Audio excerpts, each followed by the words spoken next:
Ce programme vous est présenté par la région Grand Est. 24 heures en Alsace vous est présenté par le Crédit Mutuel. Une banque qui appartient à ses clients, ça change tout.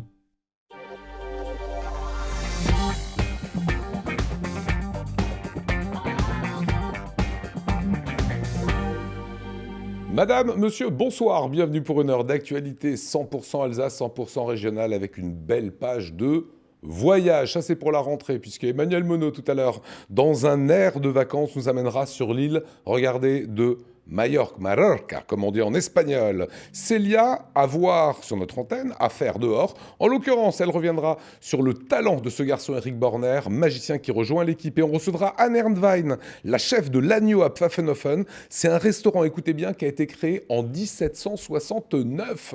Il y a 250 ans, 7 générations, 20 ans avant la Révolution française. Drôle d'invité qu'on attend dans un instant. Avant cela, c'est l'information, le JT présenté par Camille Roland.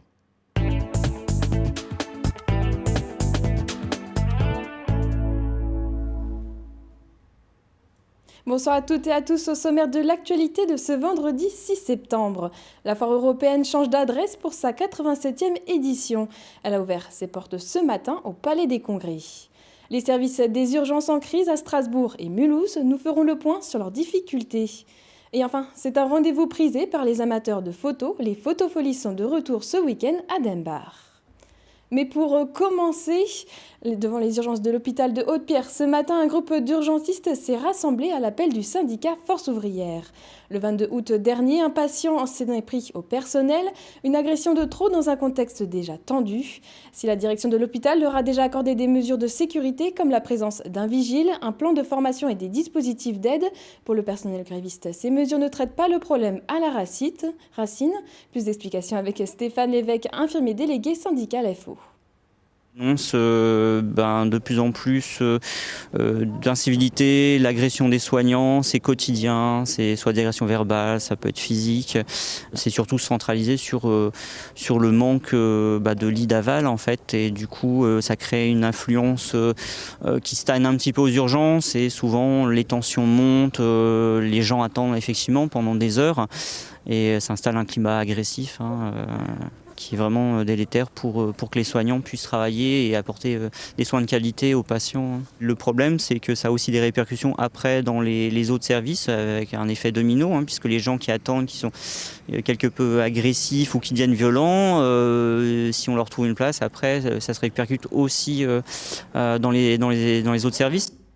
Malaise aux urgences également à Mulhouse. Depuis quelques mois, le service de l'hôpital Émile Muller tourne en sous-effectif.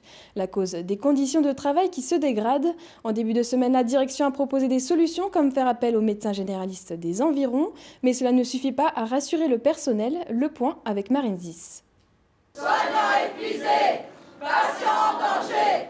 Soignants épuisés, patients... C'était il y a 4 mois. Le personnel du service des urgences de l'hôpital de Mulhouse exprimait son désarroi face au manque de moyens matériels, mais aussi humains. Depuis, le service fonctionne toujours en sous-effectif, malgré l'aide de certains médecins venus de Colmar et de Strasbourg. Actuellement, une douzaine de médecins urgentistes travaillent encore à Mulhouse. D'ici début octobre, ils ne seront probablement plus que 7. Les difficultés, c'est qu'au lieu d'être 3 par exemple aux urgences, ça va être un seul médecin urgentiste. Au lieu d'être 2 sur les véhicules du SMUR, donc qui vont au chevet des patients au niveau de la ville et au niveau de toute la région, on va être une seule VL, donc un seul moyen. L'unité de spécialisation de courte durée, donc on a réduit la capacité au lieu de 15 lits, c'est 7 lits. Donc moi je lance un appel solennel à tous les médecins qui sont dans la région, donc de pouvoir nous aider un petit peu donc, pendant cette période qui risque de durer entre 6 mois, 1 an, voire 1 an et demi, peut-être 2 ans, parce qu'il faut qu'on recrute minimum une vingtaine de médecins avec un nouveau chef de service. C'est donc une période difficile qui attend le personnel des urgences, même si certains ont retrouvé un brin d'espoir. Alors oui, au niveau du personnel non médical, on retrouve un peu d'espoir parce qu'on a quand même eu des personnels qui sont arrivés, des recrutements qui sont en cours, même si tout n'est pas encore acquis, tout n'est pas réglé, loin de là, mais on continue à négocier, à avoir des résultats. La direction fait tout ce qu'elle peut pour nous aider. Ils sont comme nous, hein, on est au pied du mur. Nous, les agents, on souhaite éventuellement faire un clip vidéo pour recruter des médecins. Attirer les médecins, c'est bien la préoccupation principale du personnel, car certains d'entre eux doutent tout de même de leur capacité à surmonter cette crise sur la durée. Temps fort de la rentrée en Alsace, la foire européenne a ouvert ses portes ce matin. Une inauguration en présence du ministre de l'économie et des finances Bruno Le Maire. Pour cette 87e édition, elle revient sous un nouveau format avec pour invité d'honneur la Mongolie. Cécile Motz et Adrien Laby étaient sur place.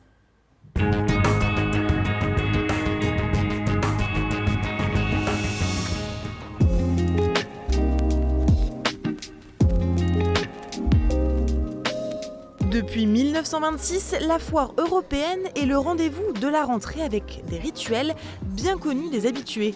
Pays invités, concours d'artisans, expositions agricoles, camelots et un ministre pour couper le ruban.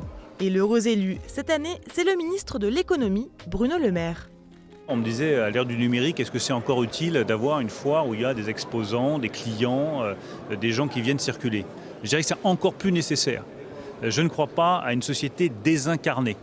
On a besoin de voir les gens, de se rencontrer, de se serrer la main, d'échanger, de parler, de dialoguer. Et les foires, elles sont faites pour ça. Strasbourg est un lieu de rencontre. Un lieu de rencontre économique, un lieu de rencontre culturelle. Et une foire comme celle de Strasbourg, elle donne l'occasion à tout le monde de se rencontrer, de voir quelles sont les perspectives d'emploi, le développement économique dans la région. Donc moi, je crois que ces foires, elles sont utiles, elles sont sympathiques. Ce sont des moments de convivialité, ce sont des moments populaires et la France a besoin de ces moments-là. Après les discours, place à la visite et aux dégustations. Il manque la petite salade là. Ah, il manque la petite salade. Là c'est. Et il manque un saucisson. Et il manque un petit verre de vin blanc. Non, mais ça je vais arriver. À mon avis, je vais arriver à en trouver. Bravo. Hein. Allez, au plaisir. À bientôt, au revoir. Au revoir. La nouveauté de l'année, c'est le déménagement de la foire. Avec les travaux au Wacken, elle se retrouve autour du Palais de la Musique et des Congrès, l'occasion d'imaginer un lieu plus fonctionnel. On est vraiment sur un seul et même lieu, avec tous les secteurs confondus, et on retrouve vraiment tous ces secteurs. On ne se perd plus, ou en tout cas moins que dans la précédente foire. Notre objectif, c'était qu'effectivement le parcours de visite soit le plus fluide possible pour le visiteur, et qu'il n'ait pas à devoir se repérer, mais qu'il trouve aisément les différents univers de la foire, d'une part, et ensuite en étant plus compact, on réussit aussi à animer plus facilement les allées et les univers. Mais ce format sera de courte durée. L'an prochain, la foire européenne devra encore se réinventer. Les travaux du futur parc des expositions vont débuter, l'obligeant une nouvelle fois à déménager avant de reprendre sa place et pour de bon. Livraison prévue pour 2021. On a cette année, en 2019 et en 2020, un parc des expositions provisoire qu'on a importé de Sydney, c'est vous dire. Et puis l'idée, c'est de faire en sorte que cette manifestation qui dure 10 jours soit une manifestation adaptée à l'actualité. Aujourd'hui, l'industrie, l'innovation, les problèmes climatiques, les problèmes environnementaux sont centraux. Et donc il faut que cette foire européenne s'inscrive dans ce contexte-là. C'est ce que nous essayons de faire et en investissant fortement dans ce nouveau parc des expositions. 170 000 visiteurs sont attendus cette année. La plupart sont des habitués, mais avec cette nouvelle édition, il faut d'abord retrouver ses repères avant d'entamer les emplettes. Je suis venu l'année dernière, mais là cette année j'ai eu un peu de difficulté à la trouver. Qu'est-ce qui a changé ? La disposition, disons que c'est quand même pas si mal parce que c'est regroupé.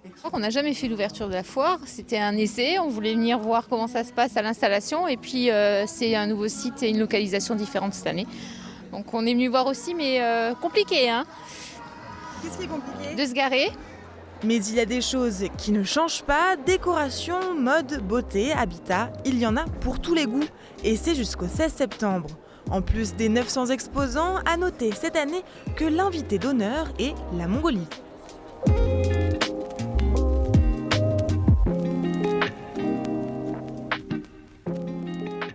Et c'était la rentrée politique du département du Bas-Rhin hier soir.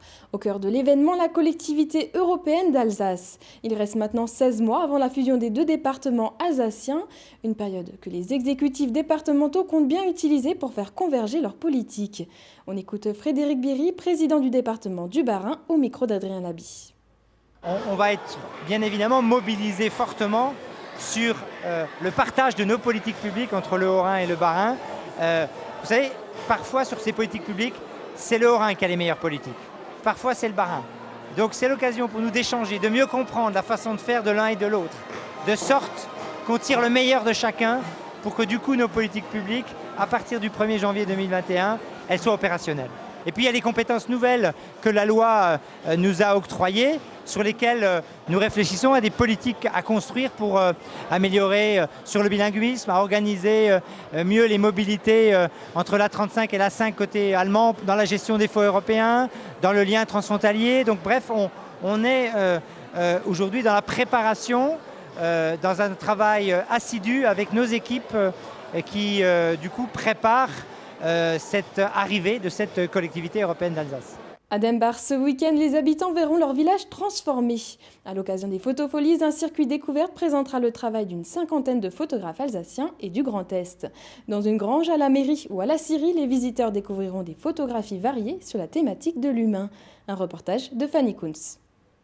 Animaux, architecture, paysages, portraits, plusieurs centaines de clichés vont bientôt investir les rues de Dambach-Neuenhofen. Ce dimanche, une 50aine de photographes vont venir exposer leurs photos dans les granges, caves, scieries et bunkers, des lieux insolites qui ont fait la renommée du festival Photofolies qui souffle cette année ses 10 bougies. Plus de 1000 visiteurs sont attendus, l'occasion pour eux de rencontrer les artistes et de sortir des sentiers battus pour découvrir des clichés jusqu'au bord de l'eau. Le chemin du Schwarzbach a une particularité, c'est qu'il longe d'un côté le Schwarzbach et de l'autre côté la rue principale du village où sont étalés tous les sites d'exposition, ce qui permet aux visiteurs de faire éventuellement un aller-retour, aller par la rue principale et retour par le chemin pédestre. On s'est rendu compte il y a quelques années de ce phénomène et on s'est dit pourquoi pas égayer ce sentier de retour. Et c'est là qu'on a fait appel aux photographes membres du club pour que chacun puisse donner l'une ou l'autre de ses photos, qu'on a fait développer sur des bâches nylon qui permettent d'être pérennes en extérieur. Et ces photos sont mises en place en général une semaine, 15 jours avant les Photofolies et restent en place environ un mois pour permettre aux touristes de profiter encore de ces images-là. Les membres du club photo de Dambach participent aussi à l'exposition et cette année, le thème de travail proposé par leur président est l'humain, un thème que Donatien affectionne particulièrement. C'est un thème très hétéroclite déjà, donc on a beaucoup de sujets qui sont intéressants. Des sujets, comme dit, des gens qui prennent des photos en vacances, des gens qui prennent des photos de rue. Donc il faut être là à regarder ce qui se passe, l'événement qui va se passer. Pour moi, c'était une photo prise lors d'un anniversaire de mon ami de travail. C'est complètement à part de la foule. Cette photo a été prise. C'est le petit garçon qui m'a regardé et qui m'a lancé un message, qui m'a dit « il va se passer quelque chose ». Et donc j'ai pris plusieurs clichés. Et au moment où il a levé la jupe de sa maman, voilà, c'était le cliché principal que j'ai mis en avant après. Rencontre d'artistes venus de tous horizons, Photofolies est devenu en quelques années un des festivals de photos incontournables de la région. Alors rendez-vous dimanche dès 10h à Dambach. Et tout de suite, l'image du jour d'Olivier Anne. 25 millions de bouteilles en plastique sont jetées chaque jour en France et la moitié seulement sont recyclées. Pour lutter contre ce fléau, voilà l'application Hoali, H-O-A-L-I. Son but est à terme de recenser toutes les fontaines d'eau potable de France pour vous permettre de remplir une gourde plutôt que d'acheter une bouteille. La version est en test et ne couvre pas encore Mulhouse, mais à Colmar et Strasbourg, vous trouverez en plus des fontaines tous les sites de recyclage, les composteurs et même les cendriers. Merci beaucoup Camille, bon week-end à vous. Après l'actualité, le plateau Alsace 20, Emmanuel Monod nous rejoint, Célia nous rejoint sur ce plateau et dans quelques instants, nous aurons Anne Ernwein qui sera sur ce plateau. Anne Ernwein, c'est tout simplement la chef de l'agneau à Pfaffenhofen et écoutez bien, ce resto est aux mains d'une même famille, 7 générations depuis 250 ans. C'est un bel anniversaire et on en parle juste après la météo. Des châteaux de la Loire au delta du Mékong, idées week-end ou voyage au long cours, Vos vacances au fil de l'eau partout dans le monde avec CroisiEurope.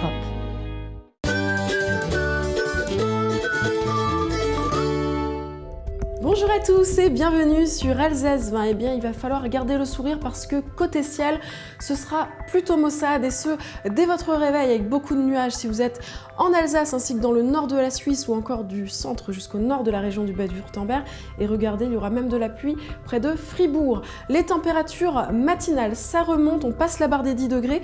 11 degrés si vous êtes à Mulhouse, 12 degrés de Colmar jusqu'à Wissembourg, 13 degrés si vous êtes à Saverne, ainsi que chez nos voisins de la région du Bade-Wurtemberg. Votre après-midi, eh bien ça s'arrange pas. Il y aura quand même des averses dans le nord de l'Alsace ainsi que dans le nord de la région du Bade-Wurtemberg. Plus on descend, plus ça s'améliore. Il y aura quand même des nuages à Colmar et à Kiel. Et regardez, il y aura même quelques éclaircies si vous êtes dans le sud du Haut-Rhin, dans le sud de la région du Bade-Wurtemberg et si vous êtes à Bâle.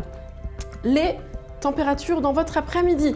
Il fera 18 degrés à Saverne, 19 degrés à Wissembourg et Colmar ainsi qu'à Fribourg, 20 degrés ce sera à Mulhouse, Strasbourg et du centre jusqu'au nord de la région du Bade-Wurtemberg et 21 degrés la maximale prévue à Pratteln. Votre journée de dimanche, et bien toujours des averses sur le territoire alsacien et chez nos voisins allemands. Les irréductibles seront du côté du nord de la Suisse avec quelques éclaircies. Les températures dans l'après-midi iront de 15 à 18 degrés. En ce samedi, nous célébrons les reines. Le soleil se lèvera à 6h53 pour nous dire au revoir à 19h59. Excellent moment à tous sur Alsace 20 et j'ai le bonheur de vous retrouver dès demain.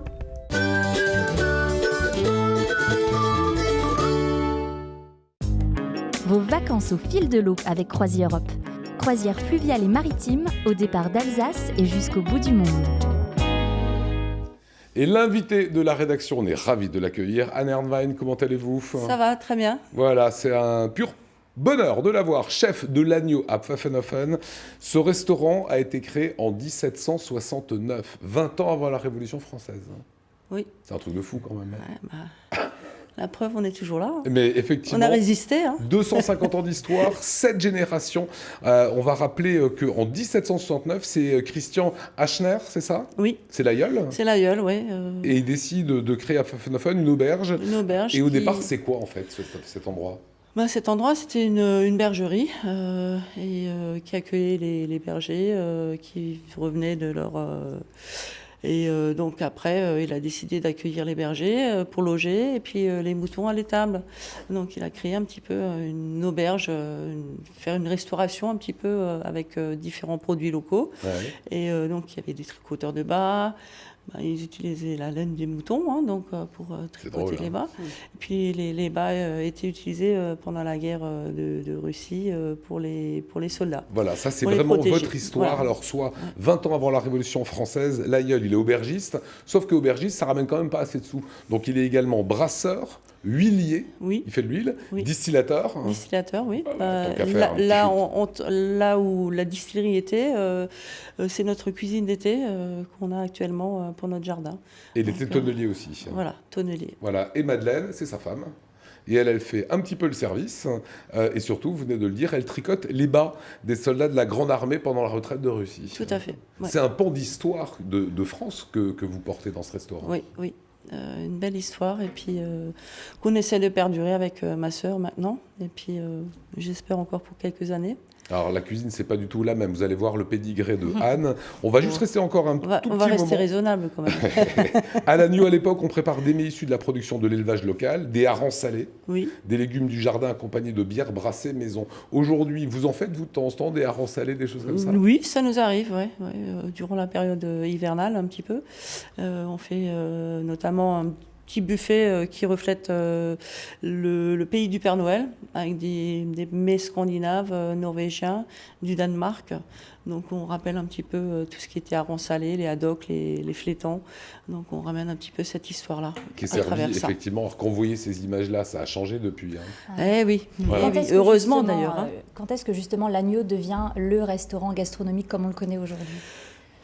Quand papa a repris l'entreprise en 62, donc ils ont transformé tout ça avec maman. 63, donc c'était vraiment le grand pas. Et puis jusqu'en 2005, lorsqu'il est tombé malade, c'est moi qui ai repris les rênes avec maman à la tête. Et 2007, ma sœur et moi-même, nous avons repris l'entreprise. C'est des femmes aujourd'hui qui tiennent l'agneau à Pfaff. Ça a toujours été des femmes qui tenaient l'entreprise depuis après l'oncle Louis. C'était l'oncle à papa, qui était un cuisinier et puis qui a donné un petit peu le filon à papa, qui lui a donné un petit peu l'amour de ce métier, qui lui a partagé certaines choses et donc il a transmis. La transmission est importante en ce moment et puis c'est le message qu'on veut faire passer un petit peu à travers notre métier aux jeunes. Voilà, et c'est 250 ans d'histoire. Papa vous a vu cuisiner ? Oui, c'est papa qui m'a formé, donc c'est lui qui m'a tout appris. Et il est toujours présent dans nos cœurs et il nous regarde de là-haut. Ah là, il doit être fier. Voilà, on va rappeler quand même un petit peu le pédigré de Anne de la Fille. Vous êtes passé chez Bernard Loiseau à Saulieu, chez Georges Blanc à Venasse, à Arlas, chez Joël Garraud à l'Ermitage à Monaco, à l'école de Ducasse aussi. Et vous avez été la première femme à intégrer l'association des maîtres cuisiniers. C'est Fernand Micheler, qu'on connaît bien, qu'on aime beaucoup, qui vous y avait poussé. Vous vous sentez aujourd'hui l'héritière d'une tradition de patrimoine, de culture culinaire ? Oui, parce que déjà, on veut faire perdurer notre maison. Et puis, hier soir, nous avons fêté en grande pompe notre événement, notre anniversaire, avec plusieurs chefs de la région qui ont été présents. Plus de 25 chefs de grandes maisons, des 2 étoiles Michelin. Et donc, je voulais les remercier, les associations des maîtres cuisiniers de France, les chefs d'Alsace, Prosper Montagnier, les maîtres cuisiniers de France, les étoiles d'Alsace aussi qui étaient présents. Bien sûr. Et donc, toutes les associations dont je fais partie étaient présentes pour nous soutenir hier soir pour ce bel anniversaire. Alors, regardez ce qu'elle nous cuisine assez régulièrement. Comment vous définiriez, Anne, votre cuisine à l'agneau ? C'est une cuisine évolutive au goût du jour, avec les produits de saison. Et on marie les saveurs d'ici et d'ailleurs. C'est à travers mes voyages que je fais avec mes sœurs pendant nos congés. On ramène différentes saveurs exotiques et on essaie de les marier avec des produits locaux. Et ça se marie hyper bien. Un restaurant qui est à la campagne, à Pfaffenhofen. 35 km au nord de Strasbourg. Donc on est un petit peu éloigné, mais bon, je veux dire que les Strasbourgeois viennent nous voir. Ils ont envie de sortir de la ville, aller à la campagne, s'aérer et prendre une belle bouffée d'oxygène et de bien manger. Et on reviendra sur les petites festivités que vous avez imaginées pour ces 250 ans. Avant cela, comme vous êtes arrivé de Pfaffenhofen, que la route, il y a quand même beaucoup de voitures dessus, je pense, je ne sais pas vous, mais que Anne a besoin d'un petit air de vacances. Voilà. Oui, et c'est bientôt. C'est bientôt, c'est même maintenant, vous allez voir, ça se passe avec Emmanuel Monod. C'est parti.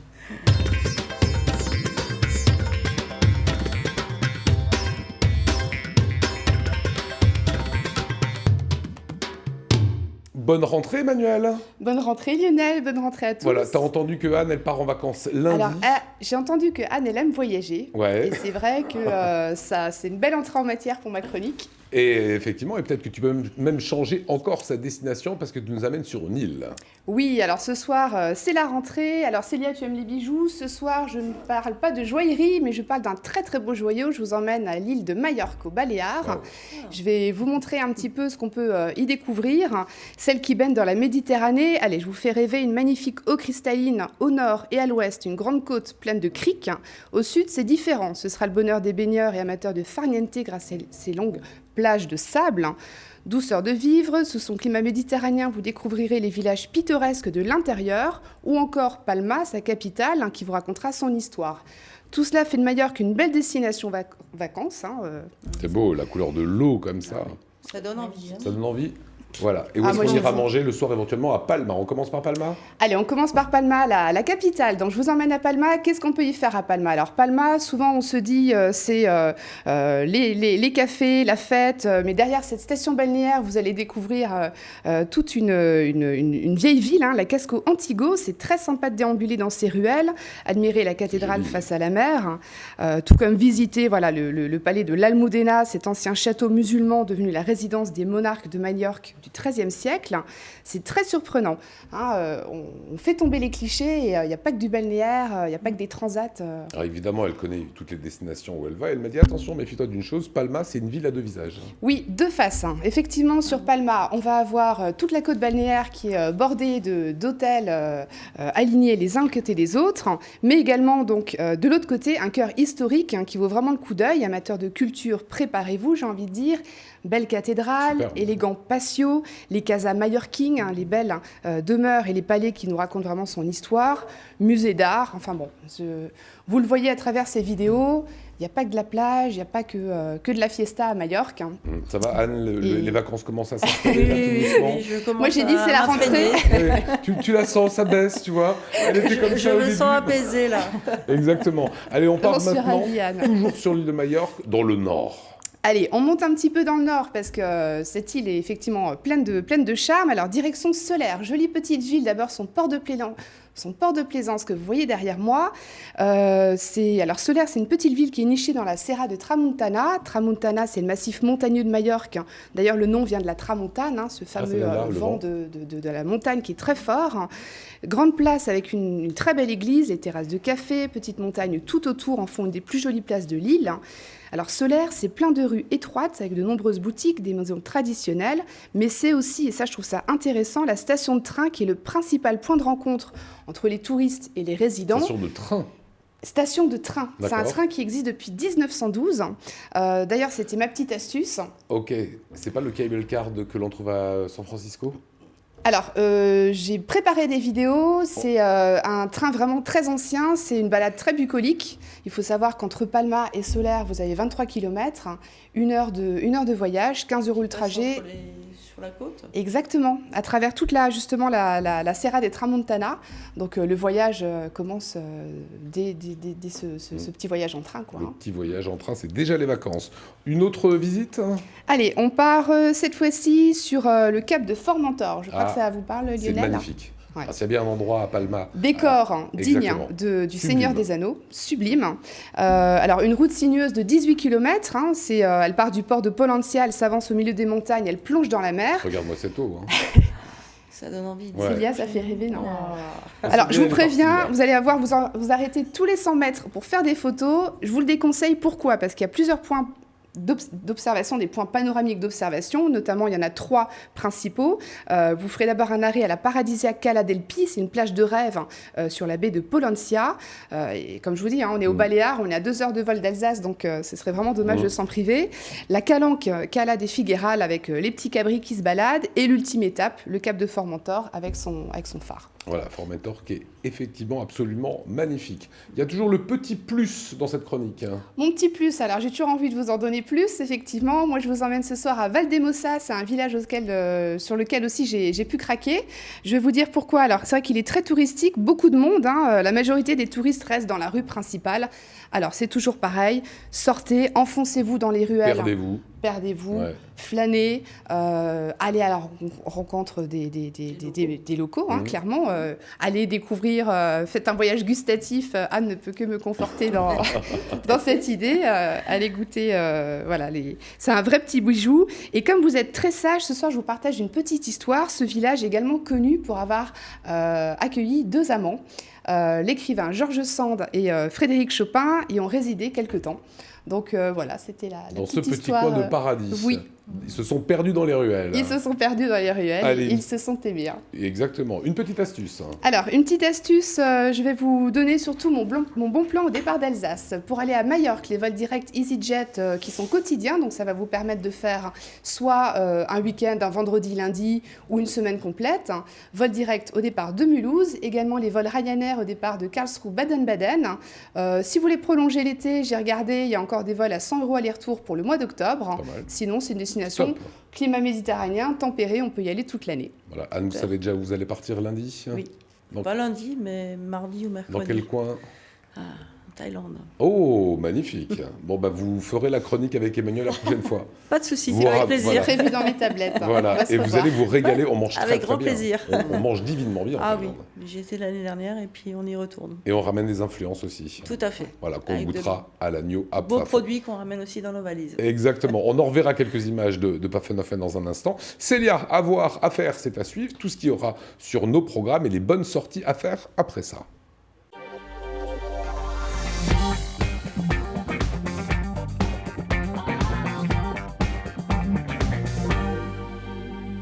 Et retour en plateau avec notre chef Anne Ernwein, avec Emmanuel Monod bien évidemment, et Célia, à voir, à faire.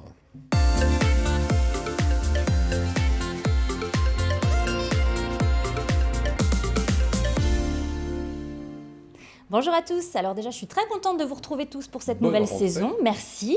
Et je vais commencer par vous parler des nouveautés, forcément les news, on accueille 2 nouvelles chroniques au niveau des programmes cette saison. Alors une chronique littéraire avec le pétillant Martial Debrief que vous avez déjà accueilli mardi, ainsi qu'une chronique Total Magie avec Eric Borner. Alors je vous propose tout de suite bien sûr de regarder ce qui vous prépare toute cette saison.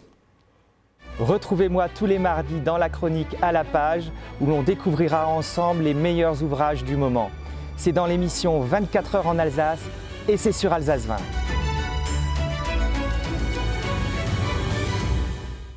Je suis Eric Borner et je vous donne rendez-vous tous les mardis dès 19h30 sur Alsace 20 pour l'émission 24 heures en Alsace et vous faire découvrir la magie de notre région. Et vous verrez que nous sommes toutes et tous born to be magic.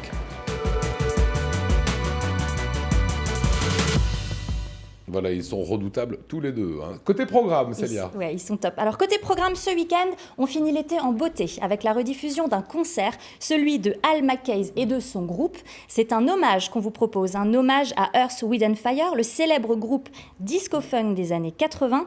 Un concert capté lors du festival au Gré du Jazz dans le charmant village de la Petite Pierre en 2018. Ça chauffe et ça bouge, c'est à découvrir en prime time à 20h45 dimanche. On regarde tout de suite un extrait. Let you know, girl, looking good, you're out of sight. All right, you just move yourself and glide like a 747. Lose yourself in the sky amongst the clouds and the heavens. So let this groove light up your fuses. Voilà, dimanche 20h45 sur Alsace 20, Earth, Wind & Fire. Ça ne se rate pas, ça, Célia. On passe à la semaine prochaine. Oui, la semaine prochaine, c'est la grande rentrée de notre magazine d'actualité Carrément, qui nous retrouve jeudi à 18h sur notre antenne. Et cette semaine, Sabrina abordera avec son invité, un ex-footballeur professionnel, un sujet épineux, l'homophobie dans le football. Un sujet plus que jamais d'actualité, avec la suspension et l'annulation de plusieurs matchs cet été pour cause de propos discriminatoires par des supporters. Alors on regarde tout de suite ce qui vous attend la semaine prochaine. Un spectateur de foot sur 3 admet avoir des propos homophobes dans les tribunes. Tapette, PD, tarlouse, langage fleuri. Ouais. Est-ce que le problème ne viendrait pas des tribunes ? Pour moi, il vient des tribunes. Le mec, il vient au stade pour justement aller... Il va être heureux parce que peut-être pendant 1 heure, 1 heure et demie, il va pouvoir balancer ses propos. Moi, je ne viens pas au stade de foot pour aller traiter les mecs de PD, de tarlouse, de ce que vous voulez. Moi, j'y vais pour voir un spectacle. Donc, est-ce qu'ils viennent au stade pour dire de la méchanceté ? Oui, il y en a qui crient ça, mais vous les regardez, leurs yeux, et vous regardez leur bouche, leur visage, comment se déforme, parce qu'ils sont là, c'est un PD, tout ce qui est... je crache toute ma haine, et puis le PD, c'est un moins que rien. Ceux-là, ils sont dangereux. Voilà, à ne pas manquer bien évidemment sur notre antenne. On sort un petit peu maintenant ? Oui, alors ça y est, c'est la rentrée, il est temps de se remettre au sport, Lionel. Oui, mais pour moi, pas pour vous. Parmi la multitude de sports qu'on vous propose toujours à vous et à vos enfants en pleine rentrée, quoi de mieux que de tester. Alors ce que je vous propose pour cela, c'est d'aller du côté de Decathlon Geispolsheim, où l'événement Vital Sport a lieu tout le week-end. Ça se passe ce week-end. Vous allez pouvoir tout tester, pas moins de 53 sports et associations où vous inscrire. C'est gratuit, c'est tout le week-end, vous pouvez tout tester et vos enfants aussi. Et d'ailleurs, on y sera. Et on termine avec l'anniversaire des 10 ans d'Alsace 20. Oui, alors comme vous le savez sûrement, Alsace 20 a fêté ses 10 ans cette année, enfin fête ses 10 ans cette année, et nous avons fait une petite fête à la fin de l'été, sympa. Alors on aurait aimé tous vous inviter, mais vous êtes quand même plus de 568 000 téléspectateurs et on n'a pas trouvé de lieu assez grand pour tous vous accueillir, mais c'est pas grave parce qu'on vous réserve une petite surprise. Le week-end prochain, on vous propose une émission spéciale. C'est une rétrospective de ces 10 dernières années avec toutes les pépites en plateau et hors plateau, des images inédites de cette belle soirée d'anniversaire qui a eu lieu également le 30 août. Alors ça ne vous rajeunit pas Lionel, mais on regarde tout de suite à quoi ça ressemble.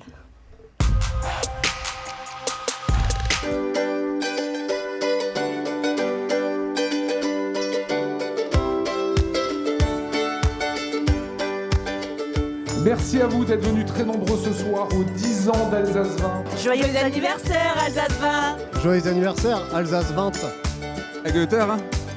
Joyeux anniversaire Alsace 20. Joyeux anniversaire Alsace 20. Joyeux anniversaire Alsace 20. Très joyeux anniversaire. Je vous fais un gros bisou à tous, gros bisous à tous. Bonne soirée, merci d'être avec nous pour cet anniversaire. Voilà, ce documentaire, c'est la semaine prochaine. Merci Célia. On termine avec l'agneau à Pfaffenhofen. Il y a 7 générations qui se sont succédées. Anne Ernvan, vous êtes la 7e et vous allez fêter ça dignement. 250 ans d'histoire, à commencer par le 19 octobre. Le 19 octobre, oui, on fêtera un hommage aux femmes.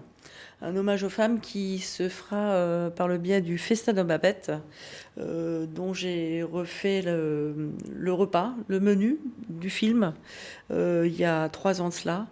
Et donc on réitère cette manifestation qui nous est très demandée par nos clients. Et donc ça sera top. Ça sera top. Le 9 novembre, c'est une soirée... N'hésitez pas à réserver parce que les places commencent à se faire rares. On va essayer de mettre encore l'adresse internet. Il y a également le 9 novembre Alsace-Amérique et en décembre, je voulais qu'on termine par ça, un hommage. Un hommage à mon papa sur les grands plats de la cuisine, de la gastronomie française d'aujourd'hui. De hier à aujourd'hui. Et donc on finira sur les menus de réveillon avec un très très beau menu, avec un grand hommage à mon papa, et puis qui reste toujours dans nos cœurs. Voilà, foncez à l'agneau, à Pfaffenhofen. Merci beaucoup Anne. Merci à un vous gros Lionel, bisou merci à la sœur et à la maman. Voilà, j'y manquerai pas. Qui vous attendent. Bonnes vacances à vous. Nous on repart dans Merci. l'actualité du Grand Est, Célia, Emmanuel, avec une semaine dans le Grand Est. Je vous souhaite un très très bon week-end, puisqu'on va tout simplement se retrouver dès lundi à 19h. Salut.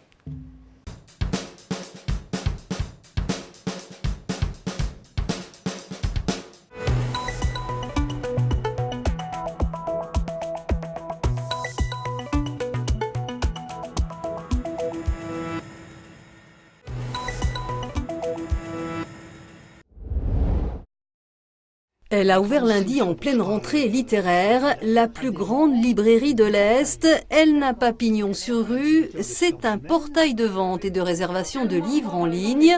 Portail initié par l'Association des libraires de l'Est, avec le soutien financier de la région.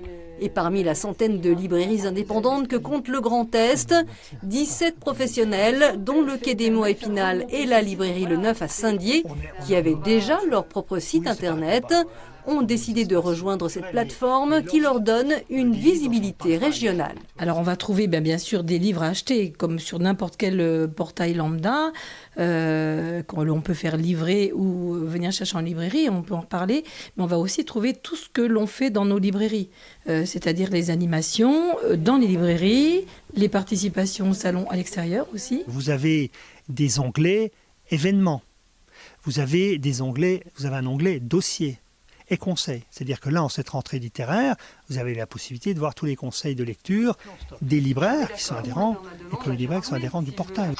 Ce portail en ligne offre déjà plus de 900 000 références de livres. D'autres libraires viendront sans doute y adhérer. Sur ce site, on est bien sûr très loin des millions d'ouvrages disponibles sur Amazon. Cette plateforme ne viendra jamais concurrencer le géant de l'e-commerce. La gérante du Quai des Mots à Épinal, qui récemment s'est fait connaître en réussissant à faire déplacer un casier de livraison installé juste en face de sa boutique, le sait bien. Mais ici, le combat est ailleurs. mais on est là vraiment pour un développement durable, pour faire vivre les librairies locales qui embauchent des gens dont on sait où va le salaire, et nous on paye nos impôts, etc. en France. Enfin voilà, c'est vraiment pour un développement durable local. Voilà, nous, notre objectif, c'est d'être un maximum à porter haut les couleurs de la librairie indépendante face à d'autres qui ne jouent que la vente du livre et qui, j'allais dire, vendent des Pléiades à côté des couches culottes. Voilà, on en est là. Avec ce portail libraire de l'Est, les professionnels du livre régionaux, à l'instar des producteurs agricoles, auront en quelque sorte créé le circuit court des petites librairies.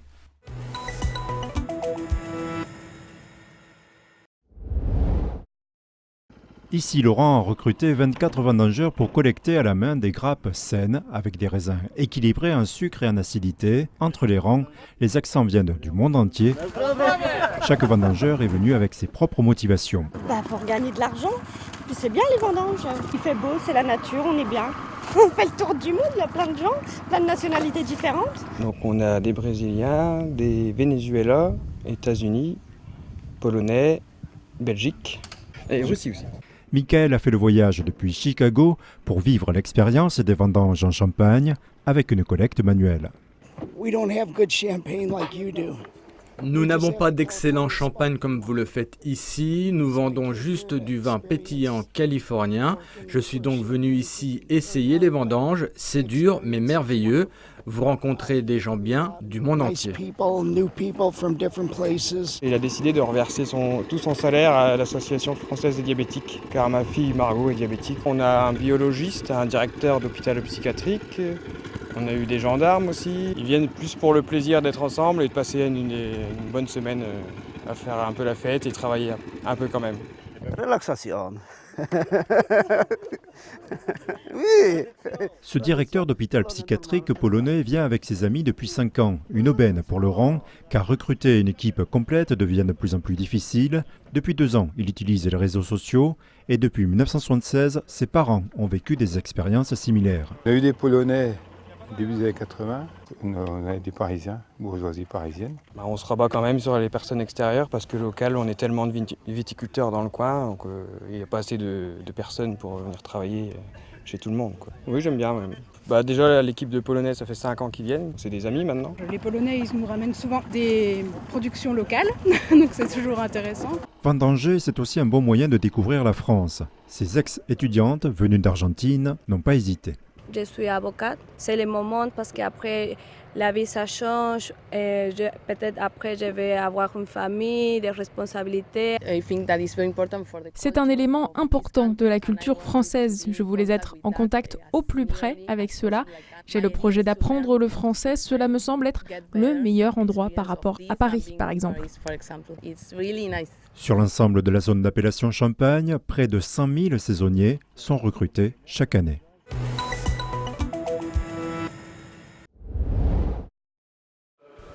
Première rentrée universitaire pour Mélissa. Elle fait partie de la toute nouvelle promotion d'étudiants en STAPS. Mélissa habite Flaxlanden, un village situé à quelques kilomètres du campus universitaire de Mulhouse.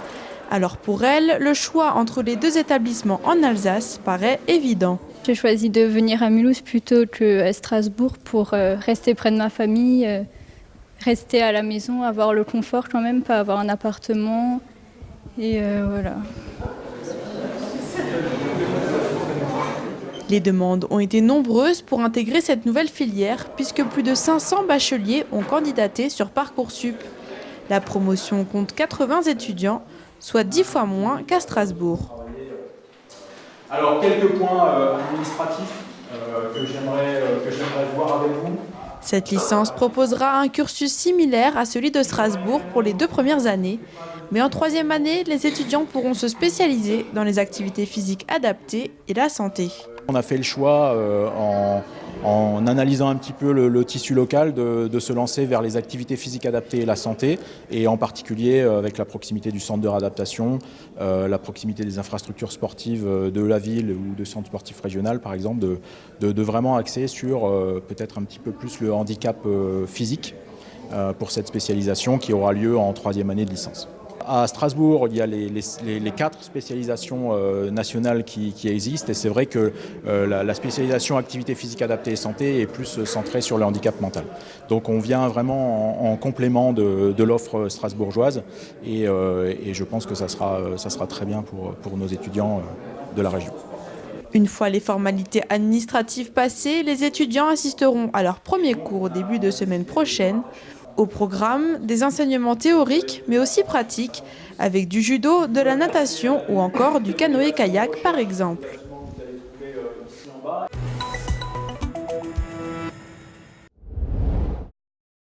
C'est Jean Rotner lui-même qui fait la distribution. Le président de la région Grand Est remet aux lycéens les premiers ordinateurs de cette rentrée. Depuis 2017, la région est engagée dans le projet Lycée 4.0. L'objectif, équiper l'ensemble des élèves de seconde, première et terminale de ce nouvel outil numérique. Le lycée Raymond Poincaré de Bar-le-Duc rejoint le dispositif pour cette rentrée 2019. 1135 élèves seront équipés d'ici quelques jours. C'est un manuel scolaire différent, il est numérique aujourd'hui, c'est une ressource différente.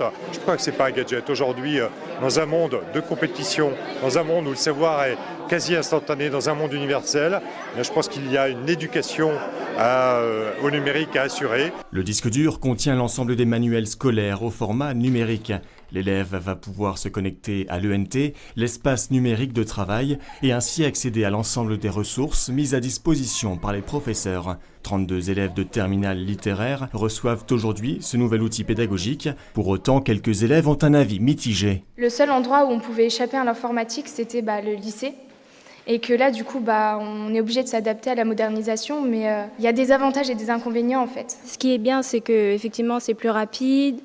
On a tout à portée de main et dans le sac, c'est forcément beaucoup moins lourd puisqu'on n'a plus 3, 4, 5 livres à prendre. Mais d'un côté, oui, je suis également attachée aux livres papier. L'ordinateur va pouvoir être utilisé dans les différentes matières, même en philosophie.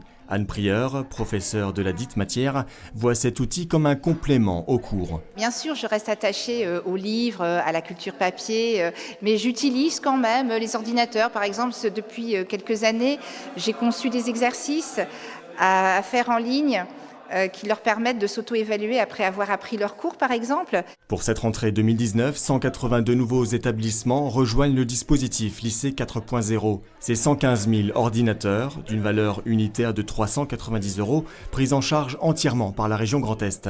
293 lycées sur les 354 que compte la région sont ainsi équipés.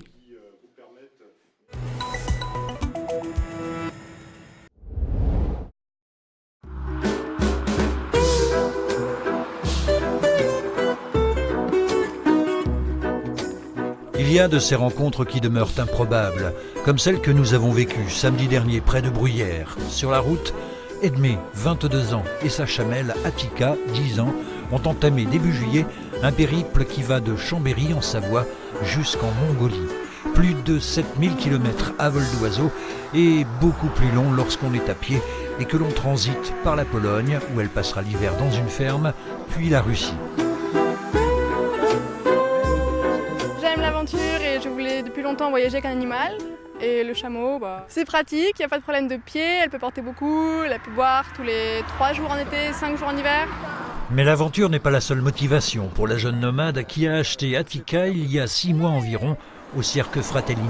J'aimerais la ramener en Mongolie et lui trouver une place là-bas avec d'autres chameaux et voilà. Mais pour cela, il faudra passer certaines frontières. Surtout un chameau parce qu'ils ne connaissent pas, ils n'ont jamais eu ce cas-là en fait. Donc elle est considérée à la fois comme un cheval et comme une vache. Donc pour ça, j'ai fait des papiers pour le cirque et j'ai une chance comme ça de traverser les frontières hors Europe. Enfin, lorsqu'on entame ce genre de périple, on n'est généralement pas insensible à la biodiversité. Je demande aux gens sur la route qui sont au contact de la nature, donc des agriculteurs ou juste des gens qui vivent dans la nature, comment ils voient le changement climatique concrètement. Et j'enregistre ça avec un dictaphone et après le projet c'est de diffuser ça pour permettre aux gens qui sont dans les villes et qui ne peuvent pas voir le changement climatique que oui, il y a vraiment un changement climatique. Le plus dur fut sans doute de convaincre sa famille du bien fondé de cette expédition qui s'achèvera. Edmé n'en sait trop rien en fait, voilà qui s'appelle rouler sa bosse.